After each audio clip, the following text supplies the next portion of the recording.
Please আমায় ছেড়ে দিন। ছাড়বো না, তুমি আগে একটা দাও। আমি দিতে পারবো না। দিবে না তুমি? না। আচ্ছা ঠিক আছে, তোমার দিতে হবে না বলেই আমি ওকে ছেড়ে দিয়ে আমার ফোন আর মানিব্যাগ নিয়ে বাহিরে যাব। এমন সময় এই আপনি কোথায় যাচ্ছেন? বাহিরে কোথায়? এক ফ্রেন্ডের বাসায়। কেন? সে আমাকে অনেক পছন্দ করে, তাই তার কাছে যাচ্ছি। সাদিয়া এবার লাফ দিয়ে আমার সামনে এসে দাঁড়ালো। কেন আপনি সেখানে যাচ্ছেন কেন? খেতে।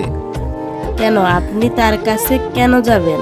তুমি তো আমায় দিবে না, তাই আমি তার কাছেই যাই, সেটাই ভালো। না না, আপনি যাবেন না। আমি আপনাকে দিব, কিন্তু দিনে একটা। দিনে একটা মানে বছরে 365টা? থাক, তার চেয়ে ভালো আমি ওর কাছেই যাই। ও আমাকে মাসে অন্তত 300টা দিবে। আচ্ছা ঠিক আছে, দিনে 5টা, তার বেশি না। আচ্ছা ঠিক আছে, এখন তাহলে দাও।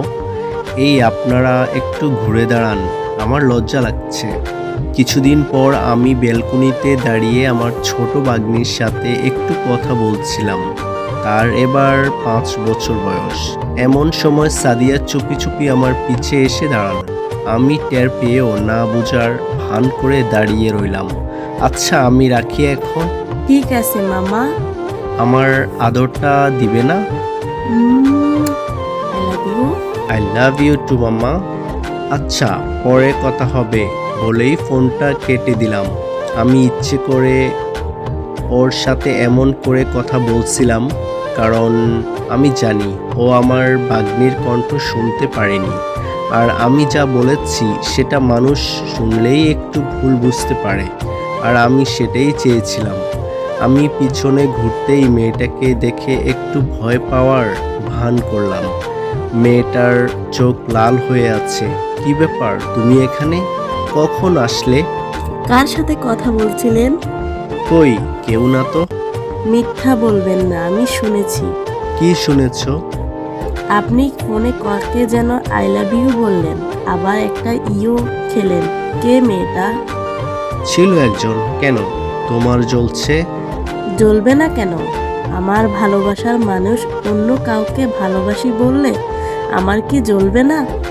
আমি একবার পাশের একটি সোফায় বসে সাদিয়াকে আমার কোলে টেনে বসালাম। মেয়েটা কোনো বাধা দিল না। তার মানে আমার পাগলিটা আমাকে ভালোবাসে।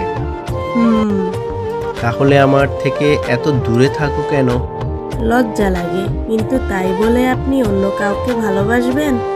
আমি ওর মাথা আমার বুকে রেখে দিয়ে বললাম, আরে পাগলি, ওটা তো আমার ছোট ভাগ্নি ছিল। আমি বিশ্বাস করি না। আচ্ছা ঠিক আছে, আমি তোমায় কল রেকর্ড শোনাচ্ছি। আমার ফোনে অটো রেকর্ড চালু আছে, আমি সেটা ব্যবহার করলাম। তারপর সে একটু শান্ত হলো। সরি। কেন? আপনাকে সন্দেহ করার জন্য। এর জন্য তোমাকে শাস্তি পেতে হবে। কি শাস্তি? আজ থেকে আমি তোমার সাথে খাটে শুব, আর তুমি আমার বুকে মাথা রেখে ঘুমাবে। না, এটা হয় না। আচ্ছা তাহলে আমি যাই।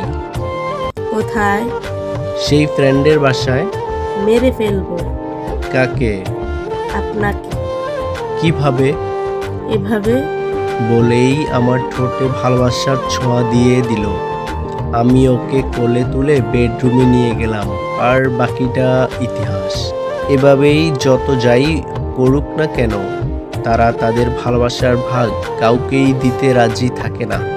আর আমি আমার ভাইদের কাছে একটাই আশা করব, তারা যেন তাদের ভালোবাসার ভাগ শুধু একজনকেই দেয়, এবং কখনো তাকে যেন কষ্ট না দেয়।